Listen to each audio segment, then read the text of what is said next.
오늘도 바울의 1차 전도 여행 중에 피시디아 안디옥에서 한 전도 활동을 같이 나누겠습니다. 오늘 말씀에는 바울이 안식일에 유대인의 회당에 들어가서 설교를 하고 전도하는 장면입니다. 오늘 14절, 15절에는 그 안식일에 유대인 회당에 들어가서 설교를 하게 된 과정을 설명을 하고 있고, 17절부터 41절까지는 바울이 유대인들 앞에서 한 설교의 내용이 기록되어 있습니다. 오늘 저는 19절까지 말씀을 통해서 하나님의 택하신 백성, 이런 제목으로 말씀을 드립니다. 이 부분은 짧은 부분이지만 아주 중요한 우리 구원의 핵심적인 교리가 들어있기 때문에 거기에 초점을 맞춰서 말씀을 드립니다. 우선 14절, 15절을 16절에 보면은 바울이 유대인의 회당에 들어가서 안식일 예배를 드리는 장면이 나옵니다.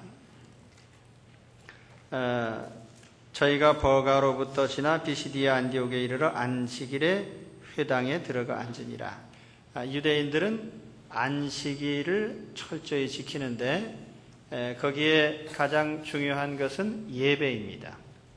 그래서 안식일이 되면 유대인들은 회당에 나와서 예배를 드리고 또 가정에서도 예배를 드리는데, 그 예배가 오늘 우리 이렇게 1시간 예배 드리는 것이 아니고 아주 여러 시간 예배를 드립니다. 가정에서는 식사를 겸해서 아주 여러 시간 동안 예배도 드리고 교제도 하고 그러면서 가족들이 함께 보내죠.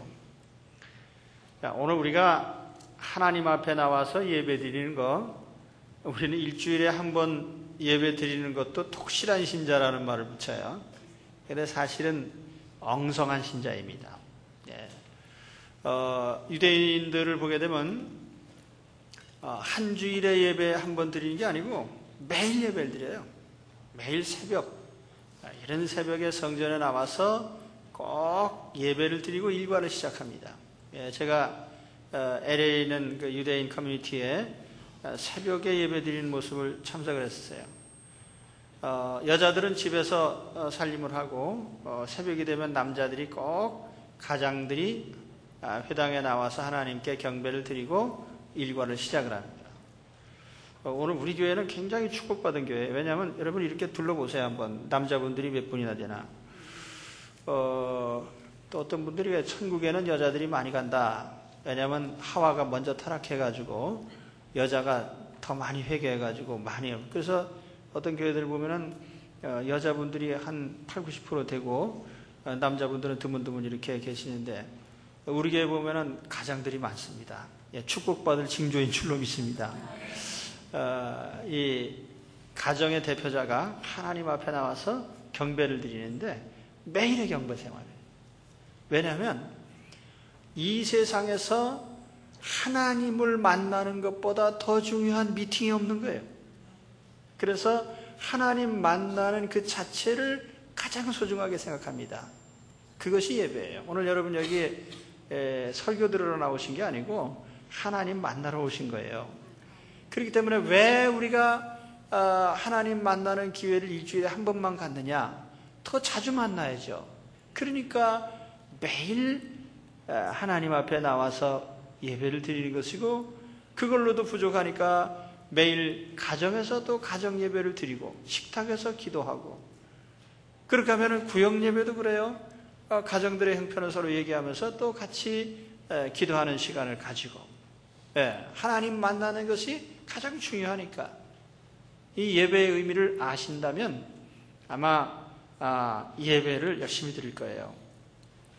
근데 요즘에는 뭐든지 새로운 걸 사람들이 좋아해가지고 이 예배도 새롭게 자꾸 새로운 형태로 드리자고 하는 사람들이 많은데, 가령 여러분 이런 생각 한번 해보세요. 우리 매일 식사하는 거 식상하니까 우리 식사의 폼을 바꿔보자. 그리고 아침에 식탁에서 밥 먹는 폼을 매주간 새로운 폼으로 먹는다 이거예요. 이번 주에는 뭐 이런 식으로 먹고 저런 식으로 먹고, 왜 우리가 숟갈로만 먹느냐, 주걱으로도 먹자. 그러면서 뉴 폼으로다가 그냥 새로운 스타일로다가 식사를 바꿔요. 그렇게는 안 하죠. 왜냐하면은 그 자체가 벌써 우리 생존에 관련된 중요한 것이기 때문에 우리가 뭐 새롭게 하거나 그런 거 상관없이 그 자체가 중요한 거거든요. 자, 우리 어떤 분들은 예배 드리는 것이 반복된다고 해서 또 실증되는 분들이 있는데, 자, 우리가 일상에서 가장 중요한 것은 반복된다는 걸 한번 기억하십시오. 하루 세끼 밥 먹는 거 반복되는 거예요. 이거 맨날 똑같은 거 하네. 그리고 안 먹으면 죽어요. 그리고 우리가 중요한 일들, 아침에 일어나서 세수하고 잠자리에 눕기까지 우리 일과들을 보면은 하루에 매일 해가 아침에 동쪽에서 떠서 서쪽으로 지는 거 반복되는 일이고, 또 그런가 하면은 우리가 매일같이 호흡하는 거 반복하는 일이고, 심장이 뛰는 것도 반복하는 일인데, 우리의 심장이 만일에 이거 맨날 똑같은 방법으로 뛰는 것이 참 우리 식상하지 않냐, 심장을 새로운 방법으로 뛰게 하자. 그리고 뭐 펄쩍 뛰었다 가라앉았다 그러면은 그 사람은 가는 거예요. 그러니까 우리의 삶에서 가장 중요한 것은 반복적이다. 근데 하나님 만나는 것도 반복적인 겁니다. 이 예배가 그래서 중요한 거예요. 오늘 여기 나오신 분들한테는 제가 이 얘기를 특별히 할 필요가 없죠. 나오셨으니까. 그러나 앞으로도 예배는 하나님을 만나는 중요한 시간이기 때문에 늘 반복적으로 하라는 것을 말씀드립니다. 싫으십니까? 그리고 왜 바울이 안식일에 회당에 들어가서 예배드리는 자리에서 전도를 하게 되느냐? 오늘 말씀에 보면은 15절에 보세요. 바울이 15절에 회당장들이 사람을 보내어 물어 가로되 형제들아 만일 백성을 권할 말이 있거든 말하라. 이렇게 해서 바울이 이제 설교를 시작하는데, 거기 보면 회당 예배 순서가 있어요. 회당 예배도 오늘 우리 예배가 회당 예배에서 온 거기 때문에 순서가 비슷합니다. 기도하는 시간이 있고 성경 읽는 시간이 있고 설교하는 시간이 있고, 그런데 성경은 주로 토라는 뭐냐면 율법서라고 하는데, 창세기, 출애굽기, 레위기, 민수기, 신명기를 토라라고 합니다. 이 율법서를 제일 중요하게 생각하기 때문에 그걸 읽고, 그 다음에 이제 선지서를 읽는다 그러는데, 선지서는 이 유대인이 말하는 선지서라는 것은 이사야, 예레미야, 에스겔 같은 이런 것도 선지서이지만은 또 선지자가 기록한 것도 선지서예요. 그래서 예를 들면 사무엘서 같은 거, 열왕기서 같은 것도 선지서라고 생각을 합니다. 우리말로 하면은 그래서 이 율법서, 선지서 그러면은 구약 전체를 가리키는 말이에요. 그러니까 구약 성경을 읽는 거죠. 읽고 그 다음에 회당에서 가장 회당을 지도하는 우두머리 회당장이라고 하는데, 회당장이 설교자를 지목을 합니다. 설교를 부탁을 하면 그 사람이 일어나서 이제 설교를 하게 되는데, 오늘 말씀에도 바울에게 설교를 부탁한 것은 바울이 성경을 많이 아는 사람이기 때문에 부탁을 한 것 같아요. 그래서 15절에 보면은 형제들아 만일 백성을 권할 말이 있거든 말하라 이렇게 얘기를 했는데, 그 권한다는 말은 위로한다는 뜻인데 설교하라는 뜻입니다. 왜냐하면 그 하나님 말씀을 통해서 하나님 백성을 위로하는 것이 설교의 중요한 기능이기 때문에 이런 부탁을 한 겁니다. 그래서 바울이 이제 설교를 하는데 16절에 보면은 바울이 일어나 손짓하며 말하되 이스라엘 사람들과 및 하나님을 경외하는 사람들아. 여기 두 부류의 청중이 있어요. 하나는 이스라엘 사람들이에요. 혈통적인 유대인이죠. 또 하나는 하나님을 경외하는 사람들, 이런 표현이 나오는데 43절에 가도 똑같은 말이 나옵니다. 거기 보면은 회당에 나오는 청중이 두 부류였어요. 그러니까 원래 혈통적인 유대인들이 나와서 예배를 드리고, 또 하나는 성경을 전해 듣고 그 하나님을 같이 믿기로 작정한 이방인들입니다. 이방인들은 또 두 부류가 있습니다. 하나는 유대인처럼 똑같이 유대화된 사람, 의식적으로. 가정생활부터 다 똑같이 유대인처럼 하는 사람들이 있습니다. 그런가 하면은 그거와는 달리 성경을 믿고 회당 예배는 참석을 하지만은 생활 방식은 아직까지 이방적인 이런 사람들을 우리가 God fearer, 하나님을 두려워하는 자. 그래서 여기 오늘 성경에 보면 하나님을 경외하는 자들이라고 하는 칭호를 붙인 겁니다. 그래서 이 회당에 나온 그 사람들 중에 이 두 부류의 사람들에게 오늘 바울이 설교를 하는데, 왜 바울이 이 사람들을 전도의 대상자로 삼았느냐 하면은 이 사람들은 구약 성경만을 믿기 때문에 오실 메시아만을 믿는 거예요. 그러니까 이 성경에 기록된 메시아가 이제 오셨다, 그분이 예수 그리스도시다 라고 하는 것을 얘기해 주기 위해서 이 사람들을 1차 전도의 대상자로 삼은 것입니다. 이제 아시겠죠? 바울이 비시디아 안디옥에 가서 안식일에 회당에 들어가서 유대인들에게 또 구약을 믿으러 온 이방인들에게 이제 너희들이 기다리고 있는 메시아는 바로 예수 그리스도라는 사실을 알려주기 위해서, 이게 전도거든요. 오늘 우리가 전도하는 게 뭐냐면 예수님이 구주라는 것을 알리기 위한 겁니다. 이게 복음이고 이것이 전도예요.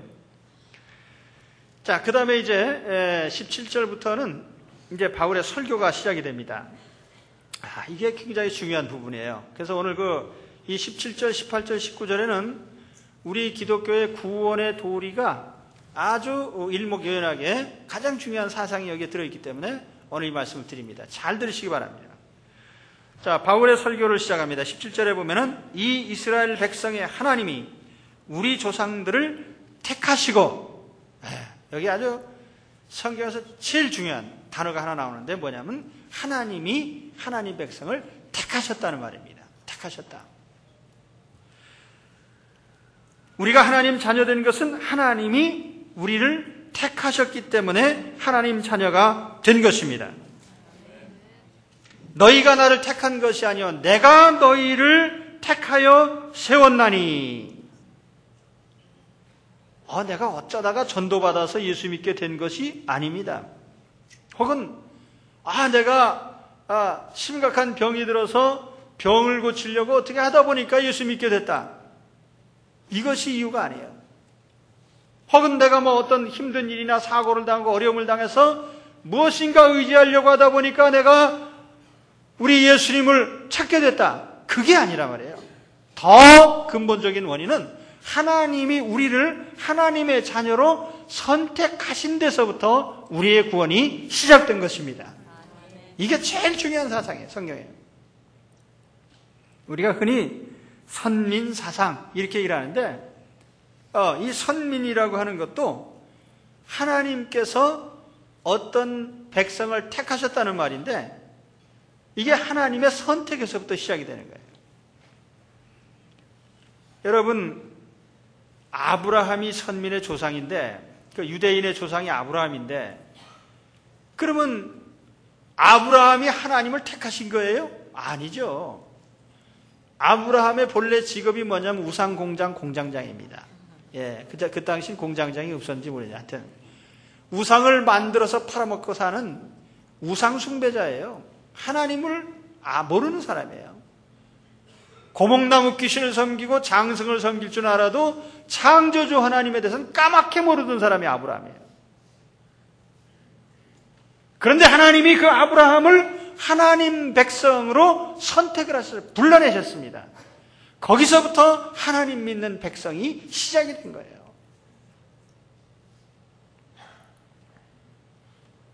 베드로가 수제자인데 베드로가 뭐가 똑똑합니까? 베드로는 갈릴리에서 물고기 잡아먹던 어부입니다. 대학에 다닌 사람 아니에요. 그리고 예루살렘 같은 대도시 사람도 아니고 저 시골에, 어촌에 그냥 가난한 시골에 돈도 없죠. 배운 것도 없죠. 또 도시 사람도 아니고 그런 데서 그저 무명 어부입니다. 그래서 하나님께서 사도로 택하시고 부르신 결과로 그가 예수님의 사도로 일을 하게 된 겁니다. 하나님의 백성으로 택함을 받은. 자, 여러분, 우리가 하나님 자녀된 것, 구원받은 것, 천국 백성이 된 것은 하나님이 나를 하나님의 자녀로 택하신 데서부터 시작됐다. 이건 성경에 매우 풍부한 사상이에요. 성경에 여러 군데 이 말씀이 반복이 됩니다. 그래서 제가 일부러 여러분 주보에 그 주보를 보세요. 주보에 보시면은 하나님의 선택에는 몇 가지 중요한 특징이 있습니다. 이게 한 중간쯤에 나옵니다. 첫째로 하나님은 구원과 영생을 주시려고 택하셨습니다. 우리를 하나님께서 무슨 일꾼으로 부려먹기 위해서 부르신 것도 아니고, 우리를 노예 삼으시려고 부르신 것도 아니고, 오늘 우리에게 하나님 자녀로서 구원하시고 영생을 주시려고, 하나님 자녀를 삼으시려고 택하신 것을 믿으시기 바랍니다. 자, 거기 성경을 제가 길게 많이 이렇게 이해를 들어드린 이유는, 성경에 하나님이 우리를 택하신 것이 인간이 만들어낸 사상이 아니고 하나님의 계시의 말씀을 통해서 이렇게 여러 차례 알려주셨다는 걸 제가 보여드리기 위해서 성경 이해를 들어드렸으니까 그거 참고하시고 한 가지만 읽겠습니다. 우선 데살로니가 후서 2장 13절에 보면은 주의 사랑하는 하시는 형제들아, 우리가 항상 너희를 위하여 마땅히 하나님께 감사할 것은 하나님이 처음부터 너희를 택하사 성령의 거룩하게 하심과 진리를 믿음으로 구원을 얻게 하심이니, 또 그 다음 구절에 그 기쁘신 뜻대로 우리를 예정하사 예수 그리스도로 말미암아 자기의 아들들이 되게 하셨으니. 할렐루야. 하나님은 우리를 택하셨는데 목표는 딱 하나예요.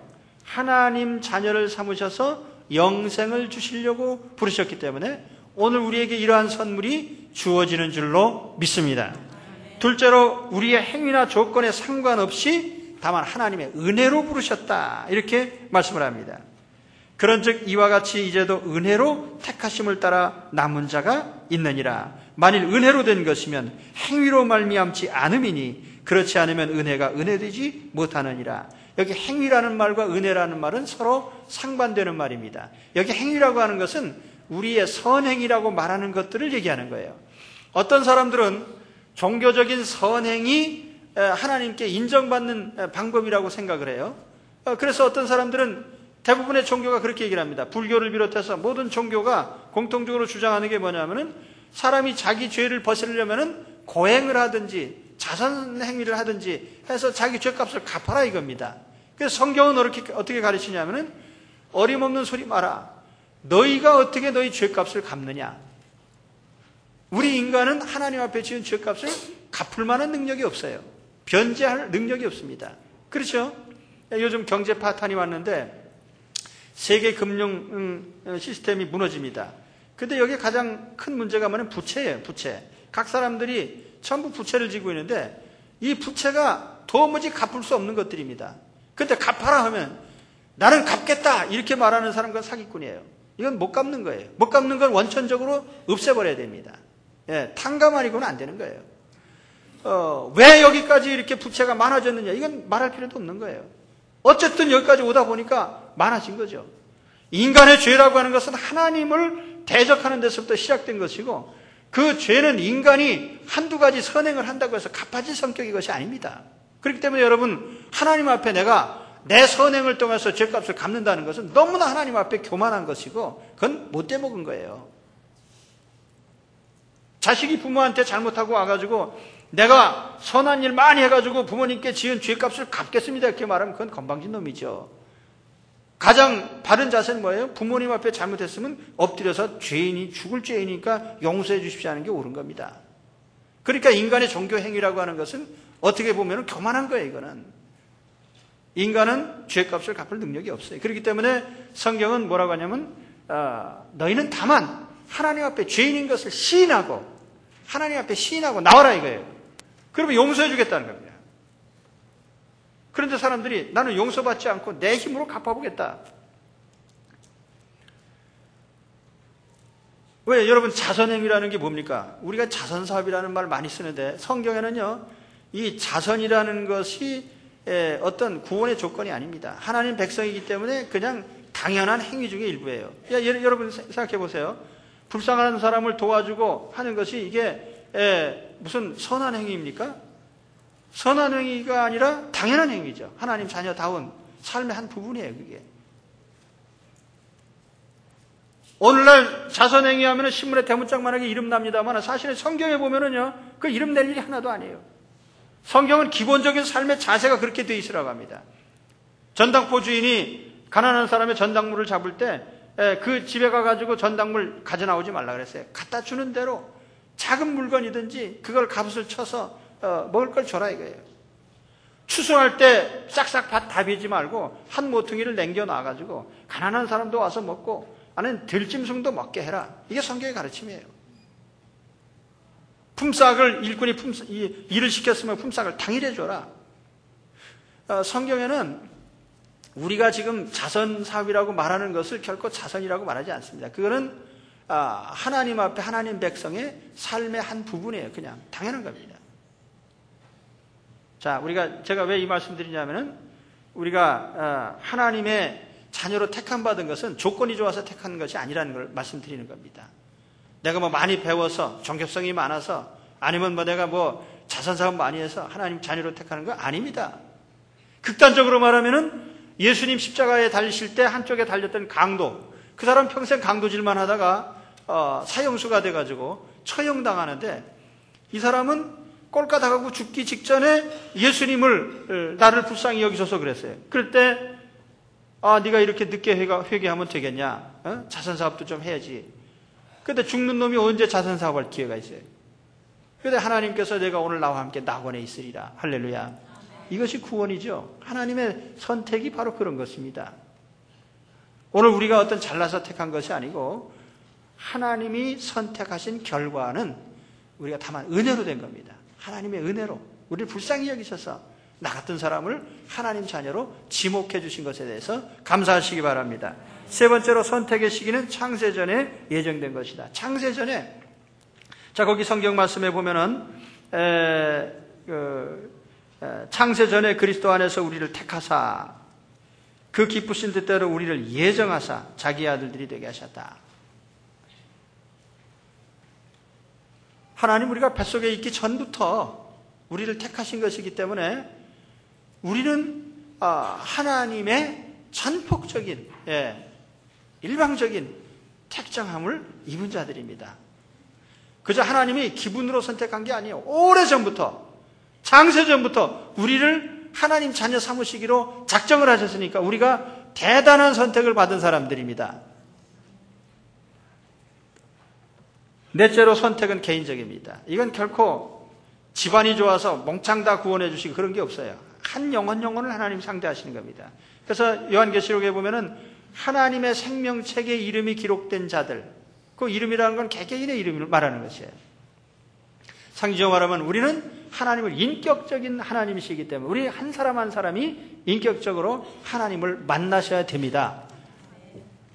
다섯째로 선택의 모든 것은 하나님의 주권에 의한 것입니다. 전적인 하나님의 주권에 의한 것이에요. 이 선택의 교리를 가르치면은 제일 먼저 반박하는 사람들이 이런 사람들입니다. 왜 하나님은 불공평하게 택하셨느냐? 왜 누구는 택하시고 누구는 안 택하셨느냐? 로마서에 보면은 우리에게 이런 말을 할 자격이 없다고 합니다. 왜냐하면 모든 사람들은 이미 하나님을 대적하고 하나님을 불신하는 상태에 있기 때문에 하나님과 원수된 상태에 있어요. 영적으로 보면 한 사람도 살아있는 사람이 없다는 거예요. 다 죽은 사람이에요. 그래서 공동묘지에서 죽은 사람들 가운데 몇 명을 살려내시기로 하나님이 작정을 하셨다면, 영적으로 볼 때 그랬다면은 그건 하나님의 주권적인 사안이지 그걸 가지고 불공평하다 마다고 따질 사안은 아니다. 그래서 성경은 이렇게 말씀을 합니다. 토기장이가 흙을 가지고 그릇을 만드는데 하나는 이런 그릇을 만들고 하나는 저런 그릇을 만들었는데 왜 나를 이런 그릇으로 만들었냐고 항의할 수 없다는 거죠. 창조주 하나님의 주권적인 사항이다. 인간은 참 공평을 무척 주장을 합니다. 평등, 공평. 그러니까 요즘 우리 사회에서도요, 진보적인 사람들이 가장 많이 외치는 게 평등이에요. 공평. 이거 불공평하지 않냐. 그런데 인간 사회에 공평이 무엇입니까? 한 번도 공평한 게 있었습니까? 공평이라는 건 원천적으로 불가능한 것이 모든 사람들이 다 다르다는 거예요. 이게 벌써 불공평 아니에요. 모든 사람이 다 달라요. 생김새도 다르고 혈통도 다르고 종족도 다르고 국적도 다르고 생활 정도도 다르고 피부색도 다르고 성격도 다르고, 예? 얼굴 생김생기 하나마다 다 다르고. 여러분이 다 그저 우리 유명한 미남 장 누구예요? 그 사람처럼 다 그렇게 생기고, 여자는 그 미녀 탤런트 아무개처럼 다 예쁘게 생기고, 그 다 똑같이 판에 박은 듯이 나오면은 그게 무슨 인간입니까? 차라리 공장에서 기계를 찌겨나는 게 낫지요. 그러니까 모든 사람이 다 달라요. 이게 하나님의 기본적 취지입니다. 그리고 우리가 이런 선택의 여지, 자, 우리 하나님 쪽에서부터 선택을 받은 사람이지 우리가 하나님 앞에 내 스스로가 뭘 선택한 사람이 아니다라고 하는 이 사상이, 그러면 왜 우리에게 그렇게 참 기회를 안 주십니까? 라고 생각할지 모르지만, 여러분, 우리 인생에서 중요한 것들은 다 우리가 선택한 게 아닙니다. 제가 말씀드린 대로요. 여러분, 한국 사람 되고 싶어 됐어요? 태어날 때 나는 미국 사람 되고 싶음. 그리고서 태어난 사람 어디 있어요? 나는 황인종 되기 싫음. 그래서 백인 되는 겁니까? 나는 혈액형은 AB형으로 태어나기 싫음. 예, 요즘 B형이 변덕 맞다 그래요. 나는 C형은 없나요? 예. 나는 A형 되고 싶다. 예. O형 되고 싶다. 그래서 그렇게 됩니까? 남자로 태어나고 싶어서 태어났습니까? 여자로 태어나고 싶어서 태어났습니까? 키가 1m 70이 되고 싶어 됐습니까? 우리의 삶에서 가장 중요한 부분들은요, 하나도 내가 선택한 것이 없습니다.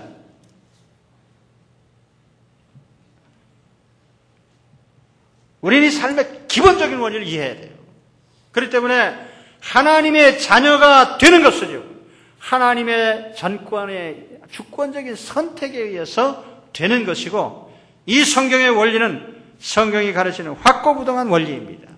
그렇다면 우리가 하나님의 택하심에 의해서, 주권적인 하나님의 역사에 의해서 우리가 하나님의 자녀가 됐다면, 우리가 자녀된 우리 입장에서 보면 그것은 하나님의 은혜로 된 것이고 그저 감사할 뿐입니다. 하나님의 주권적인 자녀가 됐기 때문에 우리는 확고부동한 하나님의 자녀예요. 하나님의 책에 기록했기 때문에 우리가 그걸 지울 수도 없습니다. 자, 다음으로 넘어갑니다. 오늘 우리가 하나님 자녀된 것은 하나님의 선택에 의해서 됐다고 하는 이 성경적인 가르침을 확실하게 여러분들은 마음에 새겨두시기 바랍니다. 나는 하나님의 자녀인데 내가 된 게 아니라 하나님이 나를 뽑아주셨다. 그러니까 오늘부터 어깨를 으쓱으쓱하면서 다니시기 바랍니다. 내가 하나님 뽑아줘서 하나님 자녀된 사람인데 이런 신분증 갖고 다니는 사람은 어디 있어요, 여기에? 자, 하나님이 택하신 결과 세 가지를 말씀드리죠. 오늘 말씀에 보면은 하나님이 이렇게 택하셨기 때문에 세 가지 특권이 주어집니다. 첫째는 17절에 보면은 이 이스라엘 백성의 하나님이 우리 조상들을 택하시고 애굽 땅에서 나그네 된 백성을 높여 큰 권능으로 인도해 나셨다. 이 애굽이라고 하는 곳에서 우리를 구해내셨다. 애굽은 뭐냐?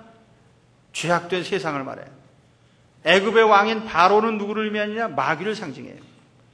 마귀의 지배하에 있는 우리를 하나님 자녀로 택하셨기 때문에 이제는 바로의 지배권, 마귀의 지배권으로부터 우리를 하나님의 관할하로 하나님이 인도해 내신 겁니다. 이게 구원이에요. 영적으로 보면은 애굽은 마귀의 세상입니다. 이 마귀라는 뜻, 헬라어로는 디아볼로스, 히브리 말로 사탄이란 말인데 이 말은 대적한다는 뜻입니다. 마귀는 하나님을 대적하는 자예요. 그래서 우리 사람들로 하여금 하나님을 대적하게 만들어요. 못 믿게 만들어요. 불신하게 만듭니다. 하나님의 존재를 부정하게 만듭니다. 무신론, 마귀의 가장 큰 사상이죠. 마귀는 본질상 죄악된 존재이기 때문에 사람들로 하여금 부도덕하고 타락한 것을 당연히 여기게 만듭니다. 그래서 영혼을 파괴합니다. 여러분, 세상법은 점점 지금 오늘 제가 그 인터넷 뉴스에 보니까 어떤 말도 안 되는 기사가 나왔어요.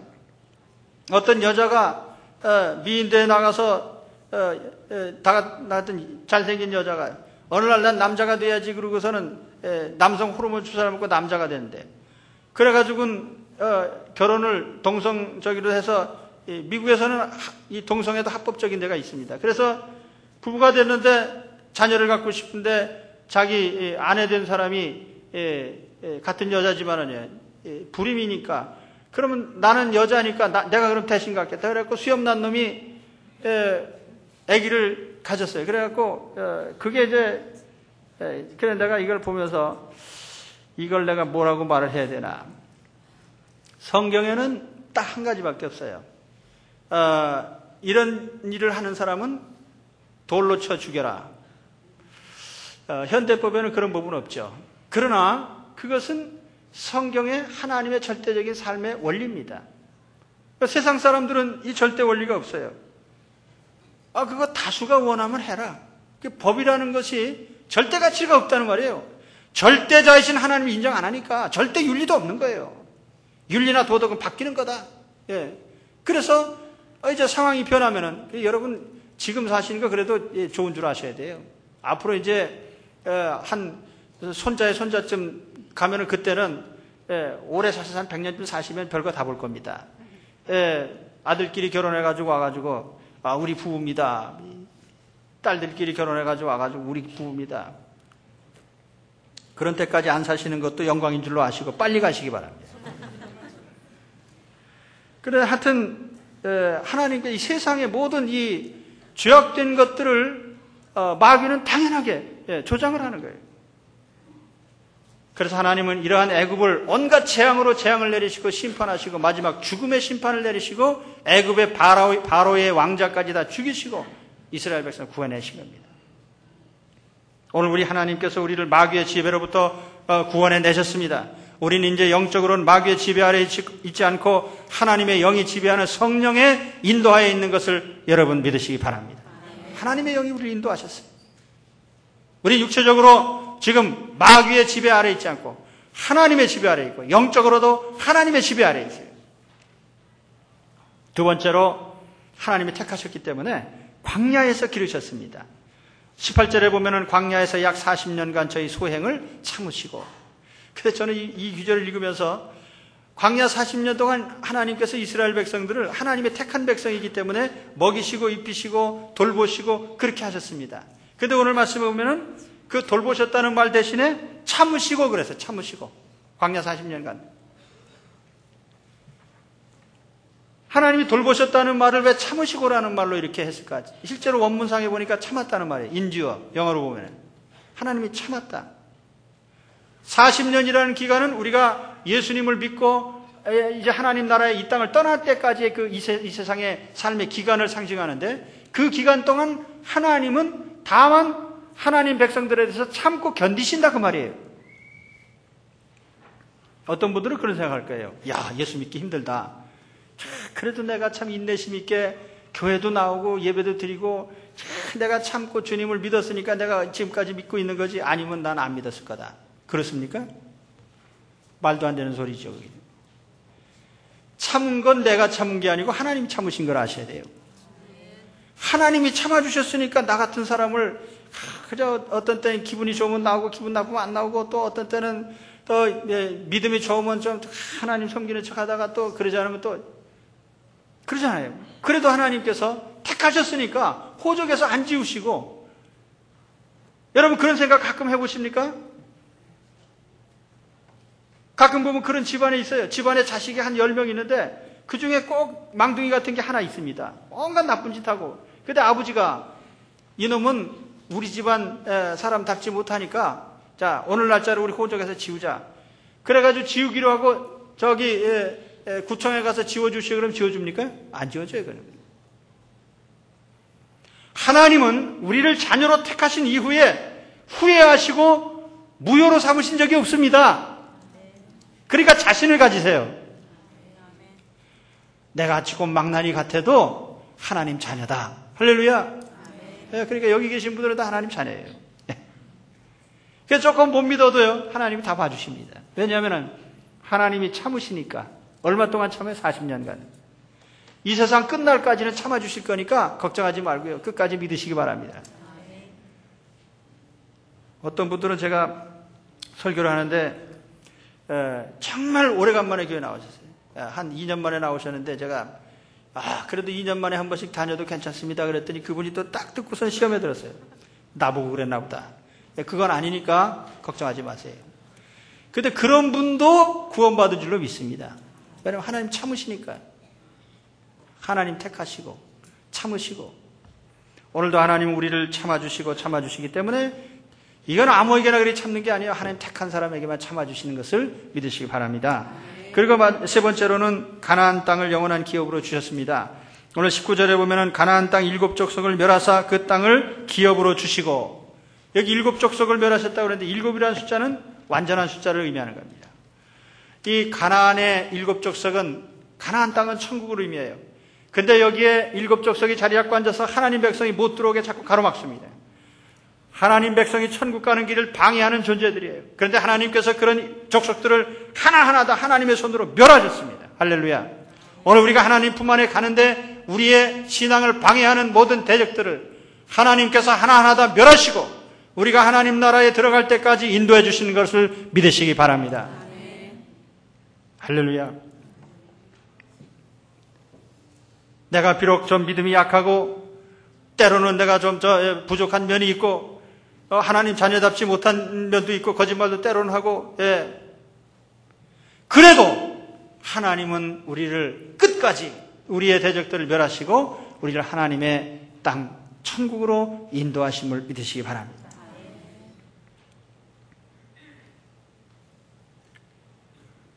이 세상은 너무나 강합니다. 불신앙의 세상이 강해요. 그래서 하나님 믿는 사람이 정말 도전하기 힘든 면도 있습니다. 저는 계란으로 바위치기 같은 느낌을 들 때가 많아요. 요즘도 그러잖아요. 저 북한의 김정일이 저거 얼마나 우리가 이렇게 사정을 하고 해도 저거 지멋대로 하고, 그래도요 사실은 우리가 승자이지 저 사람들이 승자는 아니에요. 우리 이 세상의 모든 악한 세력들이 연대해가지고 아무리 하나님을 믿는 하나님의 백성들을 약하게 만들어 보여도 결국에는 하나님 자녀가 이기지 세상이 이기지는 못합니다. 가나안 족속은 멸망당하게 돼 있어요. 이것을 마음에 확신하시고 담대하게 나가시기 바랍니다. 담대하게. 그리고 마지막으로 하나 말씀드리고 싶은 것은, 내가 하나님의 택함 받은 걸 어떻게 확인할 수 있느냐, 확인하고 싶으시면 확인 안 해도 믿어지는 사람 그냥 믿으시고, 확인하시고 싶으시면 하나님 자녀답게 오늘 데살로니가전서 4장 1장 4절 5절에 하나님의 사랑하심을 받은 형제들아 너희를 택하심을 아노라. 베드로후서 1장 10절에 그러므로 형제들아 더욱 힘써 너의 부르심과 택하심을 굳게 하라. 너희가 이것을 행한즉 언제든지 실족치 아니하리라. 이 말씀은 뭐냐면은 내가 부르시고 택함 받은 자녀처럼 살아보라 그 말이에요. 살아보라. 그렇게 살아보면 아하 정말 하나님 나를 택하셨구나 하는 것을 확인할 수 있다 그 말이에요. 그게 무슨 뜻입니까? 자, 내 인생 앞에 어떤 인생길에 뭐가 장벽이 가로막혔어요. 근데 하나님의 택함 못 받은 사람은 어떻게 해요? 낙심하고 좌절하고 실망하고 원망하고 불평하는데, 하나님 자녀는 네가 아무리 커도 우리는 가나안의 7족속을 멸한 하나님의 백성이다. 그러고서 이길 줄 믿습니다 하고 나가면은 그것이 장벽이 무너지고 하는 체험을 하게 돼요. 그럼 그때 정말 나는 하나님 택한 백성이구나 하는 걸 알게 된단 말이에요. 그러니까 무기력하게 살지 마시고요, 하나님의 자녀로서 택함 받은 사람으로서 살아보라는 말입니다. 그럼 하나님께서 내가 하나님의 택함 받은 자녀인 것을 나에게 체험하고 느낄 수 있도록 해 주시겠단 말이에요. 그렇게 살아가시길 축원합니다. 기도하겠습니다. 하나님 아버지 감사합니다. 오늘도 하나님 저희들이